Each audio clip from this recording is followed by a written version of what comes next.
আসসালামু আলাইকুম, সবাইকে স্বাগত জানাচ্ছি বিডি ভিউজে। আপনাদের সঙ্গে আছি আমি সুরভি দিবা। মধ্যপ্রাচ্যে সাম্প্রতিক সময়ে যে উত্তেজনা তৈরি হয়েছে তা ধীরে ধীরে একটি বড় আকারের আঞ্চলিক সংঘাতের দিকে এগোচ্ছে বলে অনেক পর্যবেক্ষক মনে করছেন।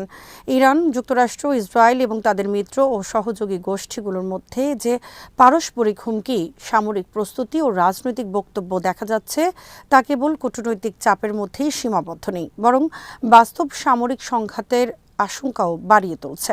হরমুজ প্রণালীর আশেপাশে ইরানের সামরিক মহড়ার ঘোষণা, যুক্তরাষ্ট্রের আকাশ প্রতিরক্ষা ব্যবস্থা মোতায়েন, ইরানের পক্ষ থেকে জটিল যুদ্ধ ও ব্যথাদায়ক জবাব এর হুঁশিয়ারি এবং হিজবুল্লাহর প্রকাশ্য ঘোষণা যে তারা ইরানের বিরুদ্ধে যে কোনো যুদ্ধে নিরপেক্ষ থাকবে না, এই সব বিষয়ে একত্রে বিশ্লেষণ করলে বোঝা যায় যে পরিস্থিতি ধীরে ধীরে আরও বিপজ্জনক দিকে যাচ্ছে।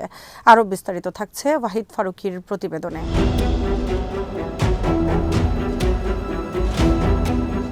হরমুজ প্রণালী বিশ্বের সবচেয়ে গুরুত্বপূর্ণ সামুদ্রিক পথগুলোর একটি।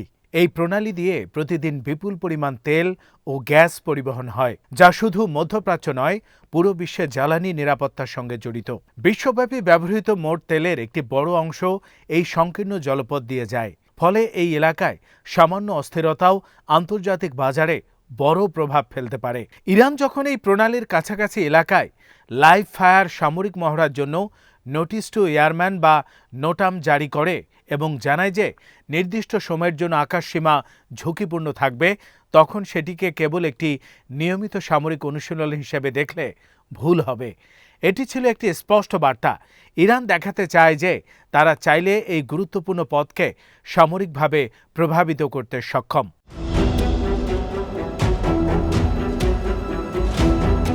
এই নোটামে বলা হয়েছে যে নির্দিষ্ট কয়েকদিন ধরে একটি নির্দিষ্ট এলাকার ভূমি থেকে শুরু করে 25,000 ফুট উচ্চতা পর্যন্ত আকাশসীমা ঝুঁকিপূর্ণ থাকবে।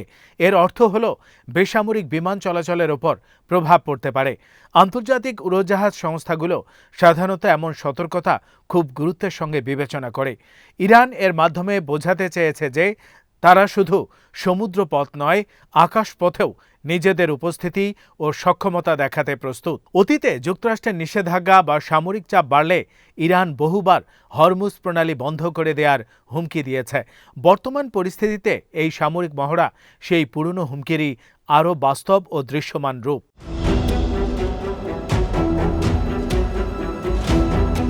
যুক্তরাষ্ট্র এই পদক্ষেপকে হালকাভাবে নেয়নি, বরং তারা দ্রুতই নিজেদের সামরিক প্রস্তুতি বাড়িয়েছে। প্যাট্রিয়ট ও থার্ড আকাশ প্রতিরক্ষা ব্যবস্থা মধ্যপ্রাচ্যে মোতায়েন করা হয়েছে, যেগুলো মূলত ক্ষেপণাস্ত্র ও ড্রোন হামলা ঠেকানোর জন্য ব্যবহৃত হয়। এর মানে হলো যুক্তরাষ্ট্র আশঙ্কা করছে যে ইরান বা তার সহযোগী গোষ্ঠীগুলো থেকে সরাসরি বা পরোক্ষ হামলা হতে পারে। শুধু প্রতিরক্ষা ব্যবস্থাই নয়, যুক্তরাষ্ট্র অতিরিক্ত F-15E যুদ্ধবিমান পাঠিয়েছে এবং দীর্ঘ পাল্লার বোমারু বিমানগুলোকে উচ্চ সতর্কতায় রেখেছে। এসব পদক্ষেপ দেখায় যে যুক্তরাষ্ট্র শুধু আত্মরক্ষার প্রস্তুতি নিচ্ছে না, বরং প্রয়োজনে আক্রমণাত্মক সামরিক অভিযানের সক্ষমতাও প্রস্তুত রাখছে।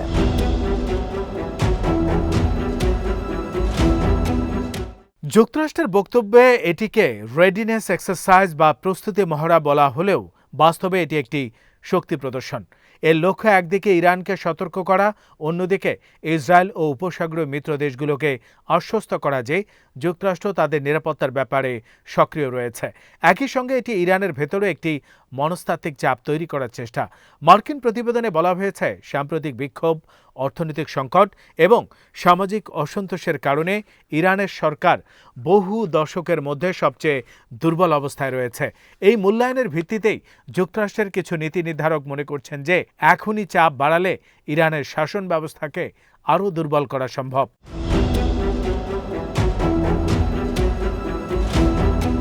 এই ধারণা মার্কিন রাজনীতির কিছু অংশে স্পষ্টভাবে প্রকাশ পাচ্ছে।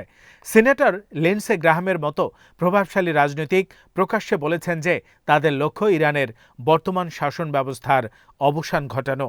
তার বক্তব্যে স্পষ্ট ইঙ্গিত রয়েছে যে যুক্তরাষ্ট্র কেবল আচরণ পরিবর্তন নয়, বরং পুরো ব্যবস্থার পরিবর্তন চায়। এই ধরনের বক্তব্য ইরানের জন্য অত্যন্ত উস্কানিমূলক, কারণ এটি তাদের সার্বভৌমত্ব ও রাষ্ট্র ব্যবস্থার উপর সরাসরি আঘাত হিসেবে দেখা হয়। ফলে ইরানও নিজেদের অবস্থান থেকে আরও কঠোরভাবে উপস্থাপন করছে।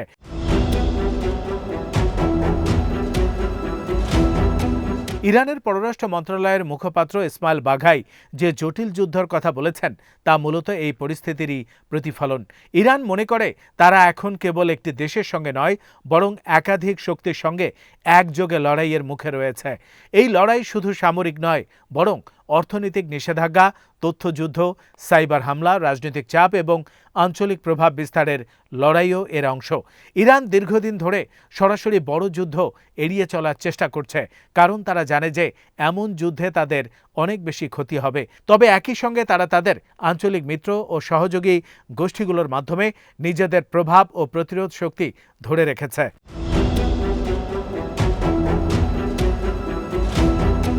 ইরান যাকে প্রতিরোধ অক্ষ বলে তার মধ্যে রয়েছে লেবাননের হিজবুল্লাহ, ইরাকের বিভিন্ন সশস্ত্র গোষ্ঠী এবং ইয়েমেনের হুথি আন্দোলন। এসব গোষ্ঠী সরাসরি ইরানের নিয়ন্ত্রণে না থাকলেও রাজনৈতিক ও আদর্শিকভাবে তারা তেহরানের ঘনিষ্ঠ। ফলে ইরানের উপর সরাসরি আঘাত এলে এই গোষ্ঠীগুলো সক্রিয় হয়ে উঠতে পারে। বাঘাই যখন বলেন যে ইরানের জবাব হবে ব্যথাদায়ক ও অনুশোচনাজনক, তখন তিনি মূলত এই বহুমুখী প্রতিক্রিয়ার কথাই বোঝাতে চান। এই জবাব সরাসরি যুক্তরাষ্ট্র, ইসরায়েল বা তাদের মিত্রদের সামরিক ঘাঁটি ও স্বার্থের উপর পড়তে পারে।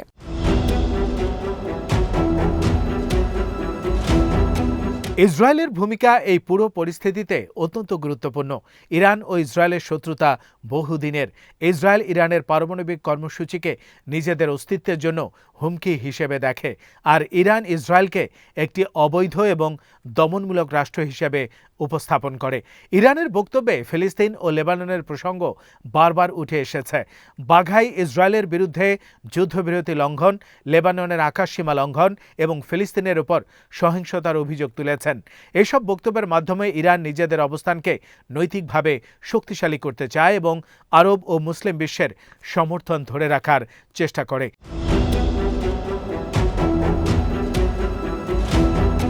এই প্রেক্ষাপটে হিজবুল্লাহর ঘোষণা পরিস্থিতিকে আরও জটিল করে তুলেছে।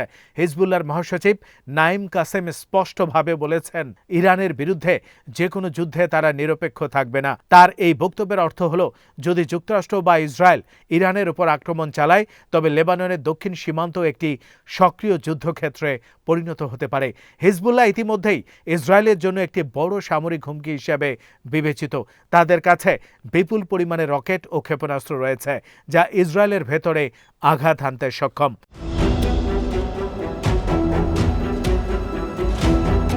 নাইম কাসেম আরও বলেছেন যে তারা বিভিন্ন মধ্যস্থতাকারীর কাছ থেকে জানতে পেরেছেন যুক্তরাষ্ট্র ও ইসরায়েল একাধিক সম্ভাব্য যুদ্ধ পরিকল্পনা বিবেচনা করছে।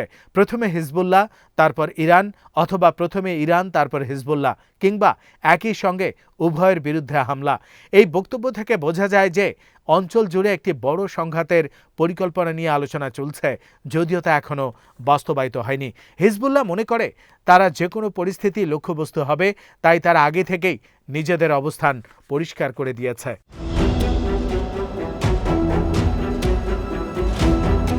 এই অবস্থায় মধ্যপ্রাচ্যে নিরপেক্ষ থাকা প্রায় অসম্ভব হয়ে উঠছে। এক পক্ষের বিরুদ্ধে আঘাত মানেই অন্য পক্ষের প্রতিক্রিয়া। রাষ্ট্র ও অরাষ্ট্র গোষ্ঠীগুলোর এই জটিল নেটওয়ার্ক পরিস্থিতিকে আরও অনিশ্চিত করে তুলেছে। যুদ্ধ যদি শুরু হয়, তবে তা খুব দ্রুত একাধিক দেশে ছড়িয়ে পড়তে পারে। এতে শুধু সামরিক ক্ষয়ক্ষতি নয়, ব্যাপক মানবিক সংকটও তৈরি হতে পারে।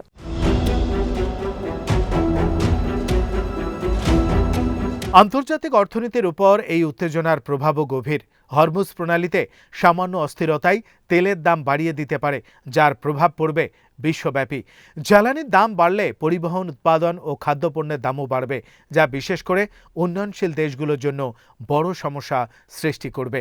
ইউরোপ ও এশিয়ার অনেক দেশ মধ্যপ্রাচ্যের তেলের উপর নির্ভরশীল। ফলে এই অঞ্চলে বড় ধরনের সংঘাত হলে তার প্রভাব বিশ্বজুড়ে অনুভূত হবে।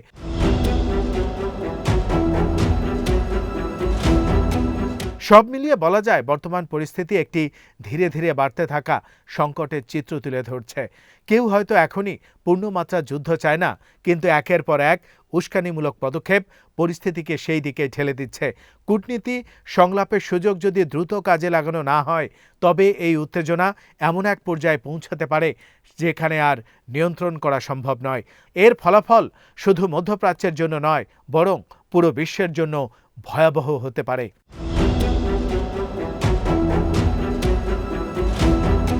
আজ এখানেই শেষ করছি।